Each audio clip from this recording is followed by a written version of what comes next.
What's going on, nerds? My name is Jesse, and welcome back to the channel. Today we got a very special book review of The Abels by Jeremy Scott of Cinemasins. Okay, if anybody knows me, they know I love Cinemasins. I listen to the fucking podcast every week. You know, I follow these guys on Twitter, mainly Jeremy. I don't think Chris has a Twitter.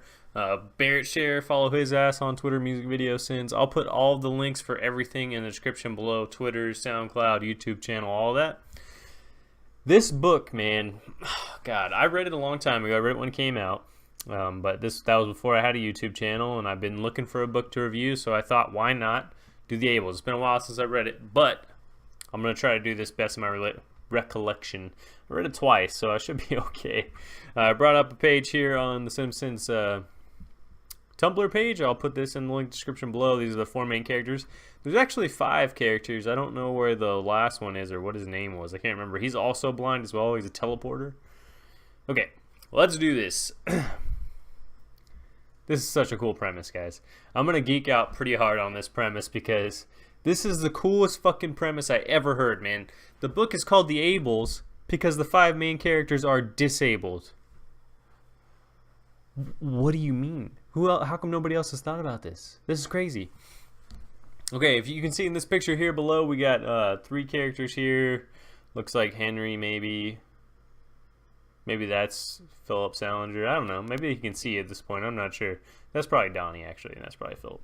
Okay, the main character is Philip Salinger. He is blind, and he is telekinetic. The 4 of the main characters are 12. The last one is 20. They don't say, I don't think they say what exactly he has. Let's see what it says on the website.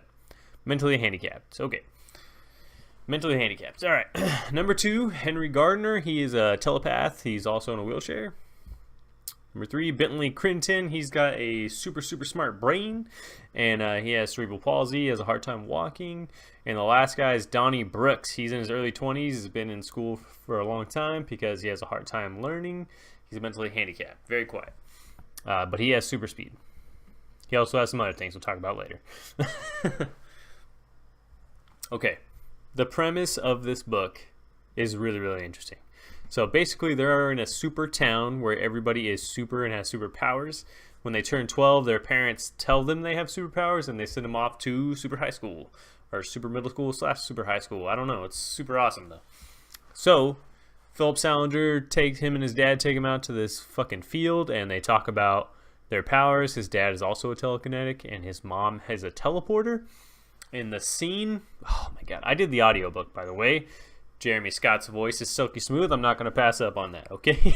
Plus, we all know that I love audiobooks. Okay, so his dad takes him out. They start moving stuff around with their minds. I mean, he can't do anything yet. He's trying to. His dad's trying to encourage him. Then he asks what is his mom's power. His mom teleports out to him. And then they have this nice like teleport to the beach, and they teleport to New York City, and they teleport back to home, and it's like really a mind-blowing experience while you're reading it because you're experiencing it with him from his point of view, which is really awesome. I think it's cool to have a young point of view as well instead of a older point of view. It kind of puts like a puts you in like a childlike position. You know, you're kind of like thinking like he does. You know, pretty great. Okay, so they get to school. They're in like a disabled class, a mentally challenged class, and he's got this cool, like, I don't think this really pertains to it, but I thought it was really cool. He's got this cool, like, voice thing that tells him where he's going, and it's like, turn left in 5 steps, you're about to hit a pole, there's people in front of you, danger, or whatever. It's really cool. So he doesn't have to walk around with anybody else, but it doesn't work good because there's too many people around. So he ends up meeting Henry Gardner. They hang out, they're friends. Henry is a really judgmental, sarcastic piece of shit sometimes. He's a great character, don't get me wrong. But he can be really annoying sometimes because he's really sharp with his fucking sarcasm, you know? And some of his stuff can just come off like a dick, man. But he's a good guy deep down. I don't want to break down the plot point by point. I'm kind of just going to go through my favorite parts of the book, and then hopefully you can read it the rest of the way. There's going to be some spoilers in here if you haven't read it. But there's some really great stuff in here. There's about 4 or 5 moments that are some of the best moments I've had in a book in a long time. Since maybe Harry Potter have I had great moments like this. I think my favorite moment of the whole book is when Henry Henry and Philip are trying to put their powers together, and it's like slow, and it's building and it's building and it's building. So what happens is they're in a room, they're practicing their powers for this super power playoff where the school acts like bad guys, and there's teams, and they have to get the bad guy. First team to get the bad guy wins, and it's called like Super Power Playoff or some shit like that. I'll put it in the comments below what it's actually called. So they're at I think they're at Bentley's house, most likely. Bentley's super rich, and he's super smart. Like, he has elevated brain power. Like, he puts things together that should not go together. And this is a perfect example of that. So basically, Henry's breaking down what his power is. His power is he can reach into somebody's mind and pull something out. So Bentley says, what if you could do that in reverse? What if you could take something for your mind and put it in their mind? And that, the way he says it and the way it's happening and it's building so slowly, you're like, oh my God, Philip could see. You know, you might be able to make Philip see, and he's blind, right? He's blind. Could you imagine being blind and then all of a sudden finding out that your friend, you could see from your friend's point of view? Oh my God, mind-blowing this must be, right? So they're working on it. They can't get it. But it's building up. And it's really slow. It's kind of slow right there. And you're just like, come on, man, I want to see him see. Right? You're like, come on, man, I want to see it. So the first time we actually get him to see is in, okay, so the school doesn't want to let the disabled kids play in the superpower fucking beatdown or whatever the hell it's called. It's in the comments. They don't want to let them play. They think it's dangerous because in the last one of these, a blind kid was flying and he knocked a child or another child and a teacher out of the air, and they fell to their death, right? So they think it's too dangerous for disabled kids to be in this contest, okay? So they're having a meeting with the school presidents and whatnot, and the school president's very condescending. It's obviously not looking great. It's not going to work. So they're like, let me show you that we can make this work. Henry's like, or Philip's like, let me show you. I will take that gavel and I will move it to me with my powers. I've never seen your gavel. I've never handled it. There's no way I can move it without seeing. So this leads to a great scene with Henry. He's really nervous. I can't do it.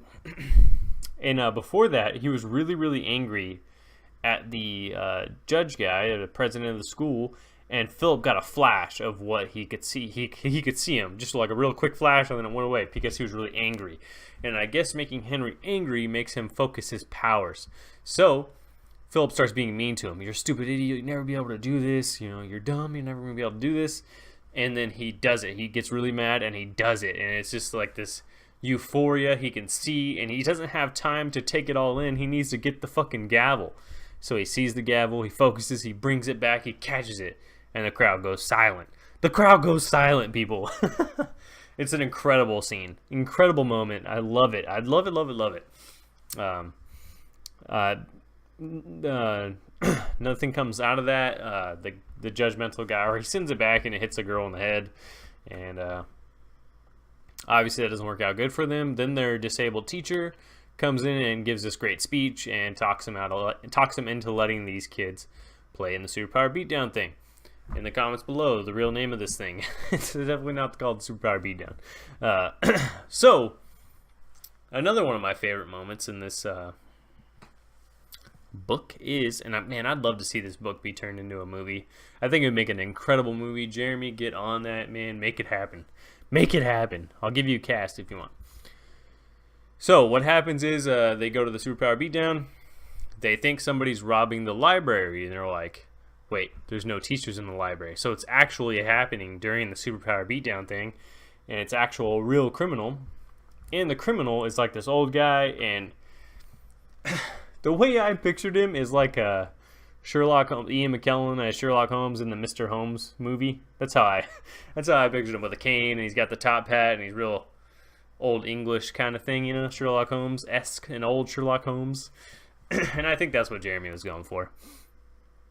Anyways, they meet the real criminal of the book, the real villain of the book, and he is a believer that there is one person who can control all the powers.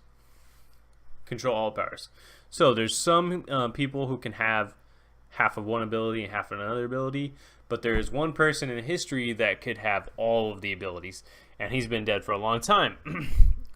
And the guy we meet that is at the library, it turns out that it's actually Philip's grandfather.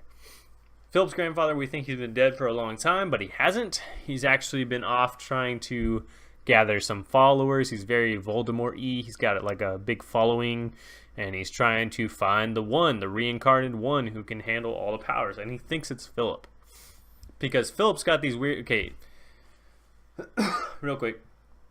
In the DNA, you can tell what power somebody's going to have. So they knew Philip's going to be a telekinetic, but he's had some different strains of different powers that maybe leads them to believe that he might have more than one power. So his grandfather goes running with this, and he's an absorber, by the way. His goal is to find the one who can control everything and then absorb his power and keep him around and absorb his power. So that's his idea. That's why he wants the one. He thinks Philip is the one, and he's going to do whatever it takes to make Philip use his other powers. How does he do this? He puts his mother in a coma. What? He puts his mother in a coma. Okay, this is a terrible part of the book. It's not terrible. It's actually really great, but it really bums me out every time I read it. So he puts his mother in a coma. Philip can't handle it, man. He really can't. He misses his mother. His dad can't handle it. And basically, the guy says, if you don't join me, if you don't become the one, I will kill your mother. And you're thinking, no way. There's no way he's going to kill his mother, right? That's his goddaughter, right? Or daughter-in-law. There you go. That's what it is. Daughter-in-law. And his son's wife. You won't kill his son's wife for your grandson to join you, right? He does. And this is just, it's such a low in the book. We're like here, up high. And the whole book's going great. Even though we got this bad guy. His mother's in a coma. I'll give him a job down here. His mother's in the coma. Then they kill his mother. And it goes way down here.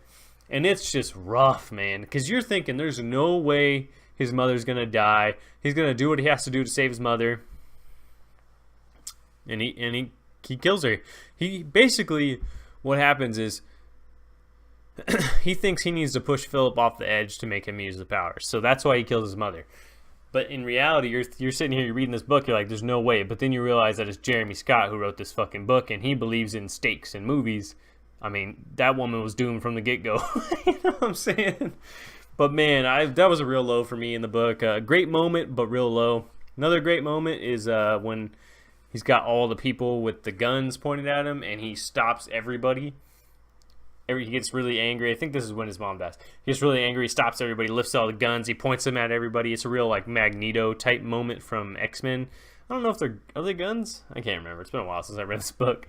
But it's a moment like that, and I thought that was really great, man. I love everything in this book. It's a great read. I mean, a really great read, fast read, incredible source material.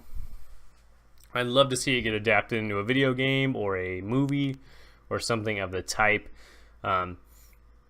Last moment that I enjoy is that we get the one who has all the powers is actually reincarnated, and it's actually Donnie. He's mentally handicapped. Nobody realizes that he has all the powers. People think he just has super speed. But at the climax of the novel, Donnie comes and runs around really fast and makes a black hole and takes everybody with him that are bad and kills himself, sacrifices himself for everybody else. It's an incredible ending, incredible book. I mean, if you haven't read this, get on it. I'd get the audiobook if I was you, just because Jeremy Scott's voice is silky, silky smooth. It's a great book, man. I really loved it. I'm probably going to go read it again and then maybe do a blog review or something like that. If you're interested in that, let me know. If you like this video, please show me some love and like and subscribe. Follow me on Twitter, and I will catch you guys on the flip side. Later.